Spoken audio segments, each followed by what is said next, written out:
All right, it's time to make the first pick of the 2021 PLL expansion draft. Sean Quirk, head coach of the Cannons, back with us now. The first pick, who's it going to be? On March 11th, the 2021 PLL expansion draft went down. With it, the Cannons selected 18 players from the 7 opposing teams.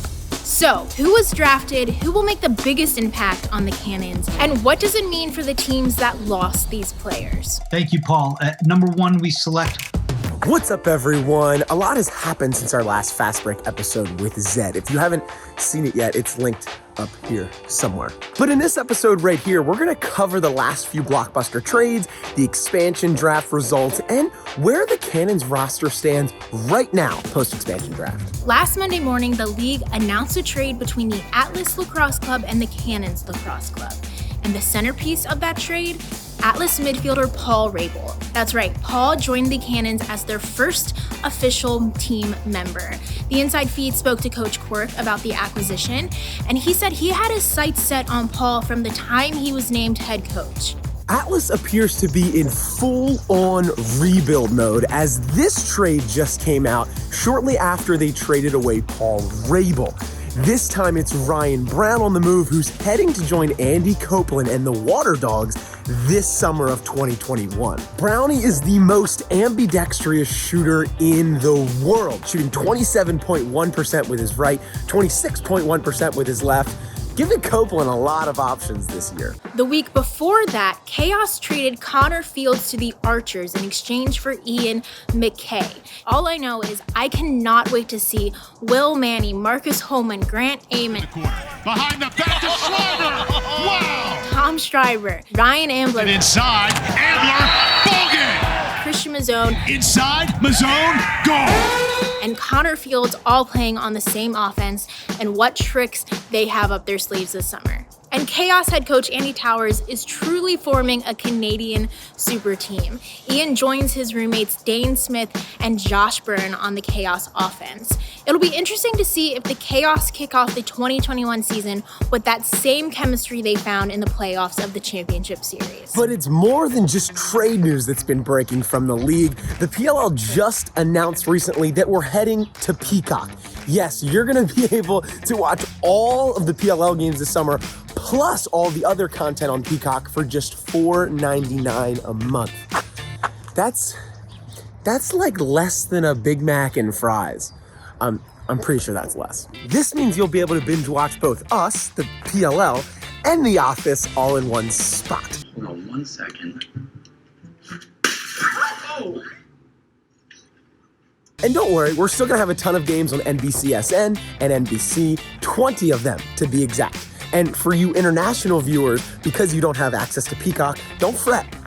We have news coming for you guys soon. Just please be patient with us. Coach Quirk started building his Cannons roster during the expansion draft that went down Thursday. Now, if you missed any of the picks, here they are.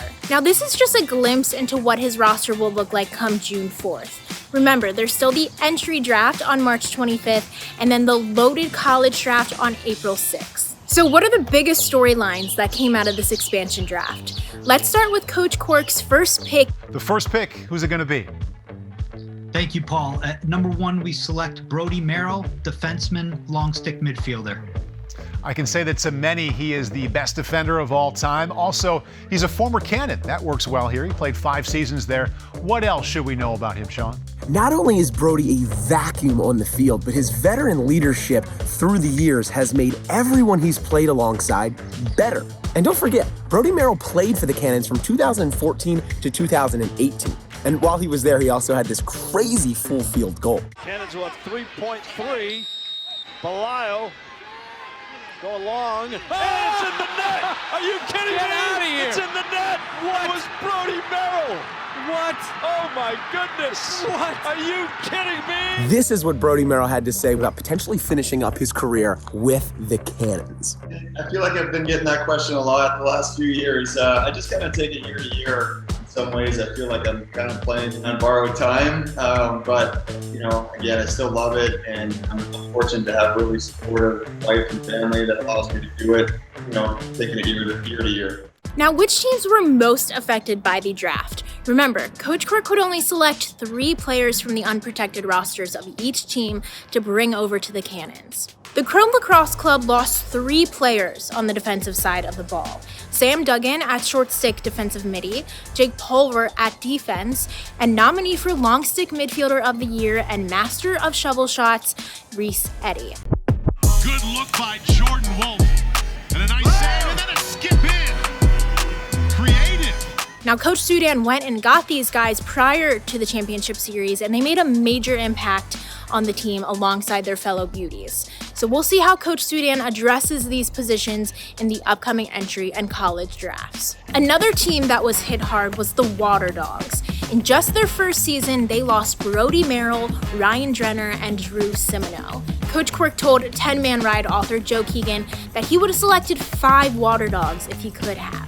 Now, Ryan Brown fills that spot at attack for Coach Copeland, but how will he replace the veteran leadership of Brodie Merrill? And something else that's interesting about his expansion draft roster is the fact that Coach Quirk took 3 face-off athletes. At 9, we select Drew Semino, Brendan Fowler, another face-off man, Thomas Kelly. Will we be seeing these 3 compete at training camp, or will Coach Quirk be using some of these guys for future trade opportunities? The trade window doesn't close up until April 30th, so we've got some time to see how this Cannons roster is going to shake out. So what's next for the league?